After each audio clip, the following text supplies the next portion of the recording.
દેશ વિદેશમાં મા ભારતીયનું ગૌરવ વધારનાર અને યુવાનોના આદર્શ સ્વામી વિવેકાનંદજીની જન્મ જયંતિ નિમિત્તે ભુજમાં ભાવાંજલિ અપાઈ હતી. ભારતીય જનતા પાર્ટીના ઉપક્રમે સ્વામી વિવેકાનંદજીની જન્મ જયંતિ ઉજવાઈ હતી. સ્વામી વિવેકાનંદજીની પ્રતિમાને હારારોપણ કરી શ્રદ્ધાસુમન અર્પણ કરાયા હતા. આ વેળાએ કચ્છ મોરબીના સાંસદ વિનોદ ચાવડા, ભુજનગર અધ્યક્ષા રશ્મિબેન સોલંકી, જિલ્લા ભાજપ મહામંત્રી નરેન્દ્ર પ્રજાપતિ, શીતલ શાહ, શહેર ભાજપ પ્રમુખ કિમિત ઠક્કર, ભુજ નગરપાલિકાના કમલ ગઢવી સહિતના હાજર રહ્યા હતા. સ્વામી વિવેકાનંદજીની આજે જન્મજયંતિ છે, જે અવસરે સૌ પ્રથમ હું એમને વંદન કરું છું, નમન કરું છું. ભુજ મધ્યે આજે એમની પ્રતિમાને આજે ફૂલહાર કરવામાં આવ્યા હતા.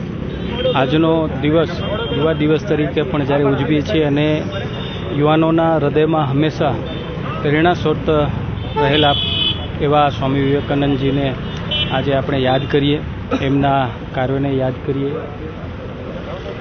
આજે ભુજ મધ્યે નગરપાલિકા દ્વારા નગરપાલિકાના પ્રમુખ શ્રી બેન શ્રી રશ્મિબેન, અમારા જિલ્લા ભાજપના મહામંત્રી શ્રી નરેન્દ્રભાઈ પ્રજાપતિ, શહેર ભાજપના પ્રમુખ શ્રી કિમિતભાઈ ઠક્કર, સૌ લોકોની ઉપસ્થિતિની અંદર આજે કાર્યક્રમ યોજાયો હતો અને સ્વામી વિવેકાનંદજીની પ્રતિમાને આજે ફૂલહાર કરવામાં આવ્યા હતા.